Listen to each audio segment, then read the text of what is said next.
Hello friends, welcome back to our channel online study Saathi. तो आज के इस वीडियो में हम लोग फिर से एक नया टॉपिक लेकर के आए हैं। जब भी आते हैं एक नया टॉपिक लेकर के आते हैं, कुछ ना कुछ नया सिखाने की कोशिश करते हैं।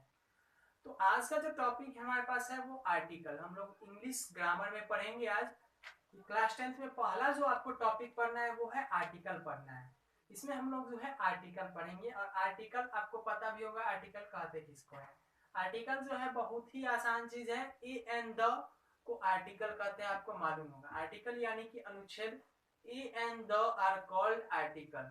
आर्टिकल का सिंपल डिफिनीशन क्या है, आप इसको डिफिनीशन लिख सकते हैं अगर लिखना चाहे तो।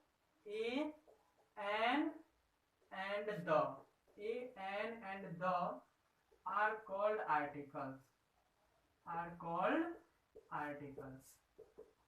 आज का हमारा जो है यही टॉपिक है। इसमें जो है आपको हम क्या बताएंगे, ए का यूज कहाँ होगा, एन का यूज कहाँ होगा, द का यूज कहाँ होगा। देखिए इस प्रकार का क्वेश्चन जो है आपके एग्जाम में भी आता है, और ये बहुत ही बेसिक चीज है, हर किसी को आना भी चाहिए। आप किसी भी क्लास के हो, अगर आप आर्टिकल पढ़ना चाहते हैं तो यहाँ से बिल्कुल आसान शब्दों में सीख सकते हैं। इतना आसान शब्दों में सिखाएंगे कि आपने सोची भी नहीं होगी, और बहुत जल्द ही जो है आप सीख जाएंगे कि कहाँ ए लगाना है, कहाँ एन, कहाँ द। बचपन से आप लोग पढ़ते आ रहे होंगे, कहाँ हम लोग ए लगाते हैं, एन लगाते हैं। तो जहां भी देखते हैं कि पहला लेटर वॉवेल है, चुपचाप एन लगा देते हैं, यही ना करते हैं। लेकिन ये नियम बिल्कुल गलत है जो आप अभी तक करते आ रहे हैं। अब जो है एन का और ए का अलग रूल होता है। कहाँ पे हम लोग ए लगाएंगे, कहाँ पे एन लगाएंगे, वो सीखिए। Use of A, next topic जो है इसमें हमारे पास है यूज ऑफ ए। आर्टिकल में यूजेज ऑफ ए पहले पढ़ेंगे हम लोग। ए का यूज क्या क्या है, ए का यूज क्या क्या है। तो ए का यूज कहाँ करेंगे, तो ध्यान से देखिएगा। In the sentence, in the sentence और वर्ड, इन द सेंटेंस, किसी भी वाक्य में, किसी भी वाक्य में आप कह सकते हैं ए का यूज। डायरेक्टली हम बहुत ही आसान शब्द में आपको बताते हैं कि कैसे आपको लिखना है और क्या चीज याद रखना है। बस छोटा सा एक चीज याद रखना है, उसी से आपको यूज पता चल जाएगा। Consonant sound, singular, singular consonant, consonant sound and, singular consonant sound and noun. यानी कि सिंगुलर कहने का मतलब हुआ कि ये एक वचन होना चाहिए, एक वचन होना चाहिए, एक वचन होना चाहिए। हम बता रहे हैं, क्लियर करके आपको बताएंगे कि कैसे कहाँ पे यूज हो रहा है। पहले आप समझिए, सिंगुलर होना चाहिए यानी कि एक वचन में होना चाहिए। अगर कोई भी हम वर्ड लेते हैं जो कि क्या होना चाहिए, सबसे पहले तो नाउन होना चाहिए। ये एक संज्ञा होना चाहिए। क्या होना चाहिए, संज्ञा होना चाहिए। ये एक संज्ञा होना चाहिए। उसके बाद कॉन्सोनेंट साउंड भी होना चाहिए। उसका पहला लेटर जो है वो कॉन्सोनेंट साउंड होना चाहिए। तीन कंडीशन हमें जो है ए के लिए चाहिए। कॉन्सोनेंट साउंड कहने का मतलब क्या हम कह सकते हैं, व्यंजन, व्यंजन ध्वनि, व्यंजन ध्वनि। अब ये कहाँ पे आएगा, जैसे हम एक वर्ड लेते हैं एग्जाम्पल के तौर पे। एग्जाम्पल में हमने लिया अम्ब्रेला, UMBRELLA, बहुत ही सिंपल सा एग्जाम्पल। आप क्या करते होंगे, अभी से जब भी से पढ़ते आ रहे हैं, सीधे देखते होंगे फर्स्ट लेटर क्या है, ये वॉवेल है ना वॉवेल। तो क्या लगाएंगे इसमें हम लोग, फर्स्ट लेटर वॉवेल है तो क्या लगा देते थे, एन अम्ब्रेला, एन अम्ब्रेला। सही भी है, लेकिन यहाँ पे जो है किस प्रकार से हम लोग इसमें लगाएंगे वो देखिए। पहला लेटर यू है, आप पढ़ के देखिए, अम्ब्रेला, अम्ब्रेला, इसको लिखिए हिंदी में अम्ब्रेला, अम्ब्रेला ऐसे लिखेंगे। इसका पहला लेटर क्या है, अंग, अंग क्या है, तो एक तरह से जो है ये संज्ञा, सॉरी संज्ञा बोल रहे हैं हम, एक तरह से स्वर है। स्वर यानी कि वॉवेल साउंड में आता है अंग। अ से लेके अह तक का जितना भी अक्षर है वो वॉवेल होता है, स्वर संधि स्वर ध्वनि होता है। और क से लेकर के बाकी जो अक्षर है, बाकी जो वर्ण है, वो सभी जो है व्यंजन ध्वनि में आता है। जैसे इसका हम एग्जांपल लिख लेते हैं, पैरट। पैरट हमने एक एग्जांपल लिया, इसके साथ हम लोग क्या यूज करेंगे?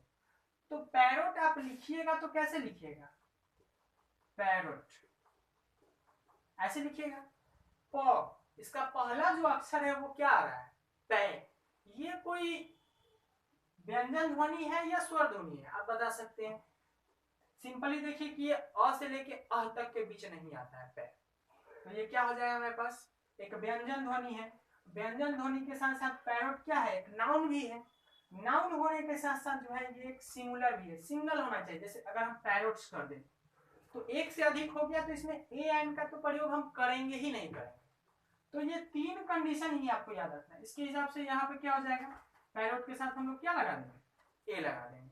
सिंपल सी चीज है, यही आपको समझना था ए में कि कहाँ पे हम लोग ए लगाएंगे। आपको क्लियर हो गया होगा। संज्ञा होना चाहिए, जो भी चीज जिसमें हम ए का प्रयोग करेंगे वो नाउन होना चाहिए, संज्ञा होना चाहिए। उसके बाद कॉन्सोनेंट ध्वनि तो होना ही चाहिए, यानी कि उसका पहला अक्षर जो होना चाहिए, उसको हिंदी में लिखने पर पहला अक्षर जो है वो कॉन्सोनेंट होना चाहिए, व्यंजन ध्वनि के अंतर्गत आना चाहिए, क से लेके ज्ञ अक्षर तक के बीच में। उसके बाद जो है वो सिंगुलर होना चाहिए। सिंगुलर होना चाहिए यानी कि एक ही होना चाहिए, एक से अधिक नहीं होना चाहिए। तब जाकर के जो है ये इसमें हम लोग ए का प्रयोग कर सकते हैं। उम्मीद है कि आपको ए का प्रयोग समझ में आ गया होगा। तो अब हम लोग चलते हैं, इस पे कुछ सेंटेंसेस देखेंगे। नेक्स्ट जो है हम लोग इसमें कुछ सेंटेंसेस देखेंगे जिसमें कि हमें तो कुछ वर्ड्स हमारे पास है जिसका हम लोग जो है यूज करके देखते हैं कि कहाँ पे ए लगेगा, कहाँ पे ए नहीं लगेगा। जैसे पहला वर्ड है हमारे पास कैप। कैप आपको देखने से लग रहा है कि सी है, यानी कि वॉवेल नहीं है, हम लोग क्या लगा देंगे? ए लगा देंगे। हम लोग पहले इसमें यूज देखेंगे कि कैप। कैप को आप लोग सिर्फ ऐसे सीखिए, हिंदी में इसको क्या लिखेंगे? कै लिखेंगे। इसका पहला अक्षर क्या आ रहा है हमारे पास? ये जो है एक व्यंजन ध्वनि है, यानी कि क से लेके ज्ञ तक में क आ रहा है। ये हमारे क है, क से लेके ज्ञ तक में ही आएगा, व्यंजन है। तो जहां व्यंजन ध्वनि देखेंगे और सिंगुलर है ना, सिंगुलर है कैप, यानी कि कैप कहने से, टोपी कहने से एक ही होगा। उसके बाद सिंगुलर भी है, नाउन भी है। हमने तीन कंडीशन आपको बताया, सिंगुलर होना चाहिए, नाउन होना चाहिए, नाउन होना चाहिए, और तीसरा क्या होना चाहिए? Consonant sound, consonant sound. यही हमने बताया था। और एक चीज हमने बताना भी छूट गया, काउंटेबल भी होना चाहिए ना, गिनाना भी चाहिए। काउंटेबल होना चाहिए, गिनाना भी चाहिए। कैप टोपी को हम लोग गिन भी सकते हैं। सिंगुलर होना चाहिए, सिंगुलर भी है।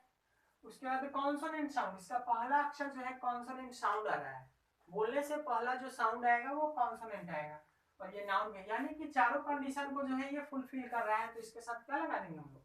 ए लगा देंगे। बस इतना ही याद रखना है आपको, ए और एन का यूज करना है। बस एन में क्या हो जाएगा? वॉवेल साउंड हो जाएगा बस।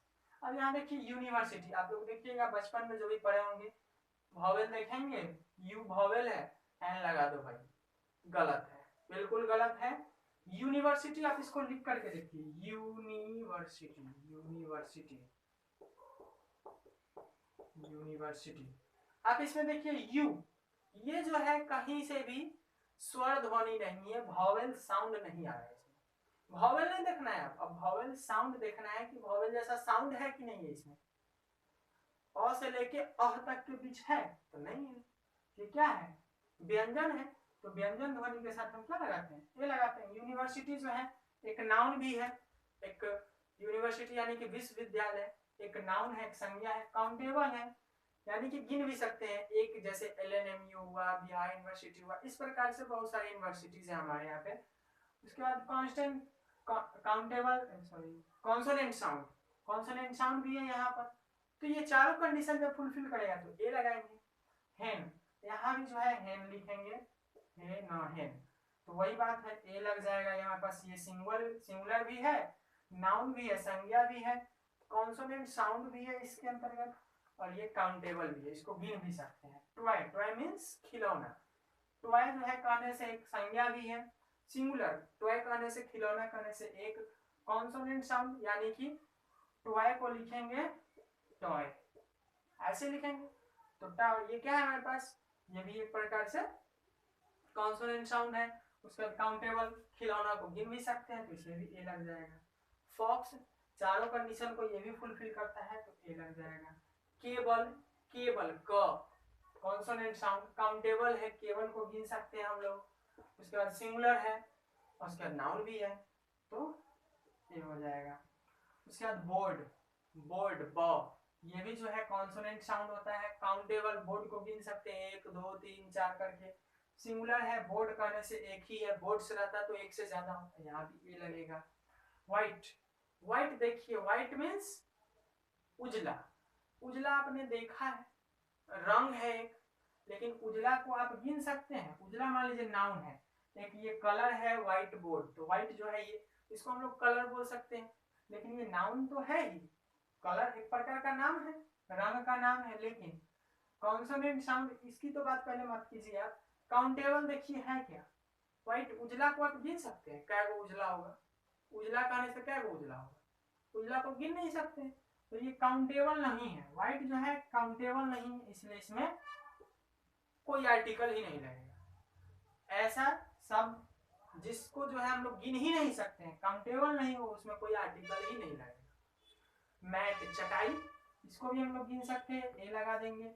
ये काउंटेबल भी है, गिन भी सकते हैं, संज्ञा भी है, सिंगुलर, सिंगुलर एक ही है। उसके बाद कॉन्सोनेंट साउंड भी है। मैट, म, कॉन्सोनेंट साउंड में आता है, व्यंजन ध्वनि में आता है। स्टिक, स्टिक में छड़ी, 1 2 3 4 करके गिन सकते हैं।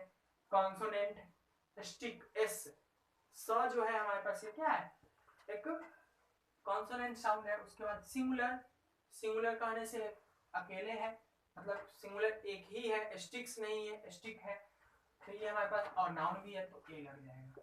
अब फोन की बात करें, फोन, फ जो है ये भी एक कॉन्सोनेंट साउंड है, फोन को गिन भी सकते हैं, फोन एक वस्तु का नाम है तो नाउन भी है, और सिंगुलर यहाँ पर एक ही है फोन कहने से, तो ये भी ए लगेगा।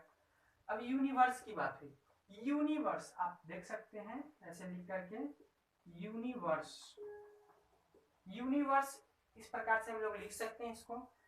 तो यू, यू क्या है हमारे पास, ये कॉन्सोनेंट साउंड है। यू यहाँ पर आप वॉवेल देख करके मत लगा दीजिएगा, ये कॉन्सोनेंट साउंड आ रहा है, य, क से लेके स्र तक के बीच में आता है, जो कि व्यंजन है, व्यंजन ध्वनि के अंतर्गत आएगा। तो यूनिवर्स क्या हो जाएगा हमारे पास, इसके साथ आर्टिकल ए का प्रयोग होगा। तो ये हमारे पास जो है, आज हमने आर्टिकल ए पढ़ा है। आज की इस वीडियो में हम लोग इतना ही रहने देते हैं। नेक्स्ट वीडियो में हम लोग आर्टिकल एन पढ़ेंगे और आर्टिकल द का यूज करेंगे। वीडियो पसंद आया हो तो लाइक करें,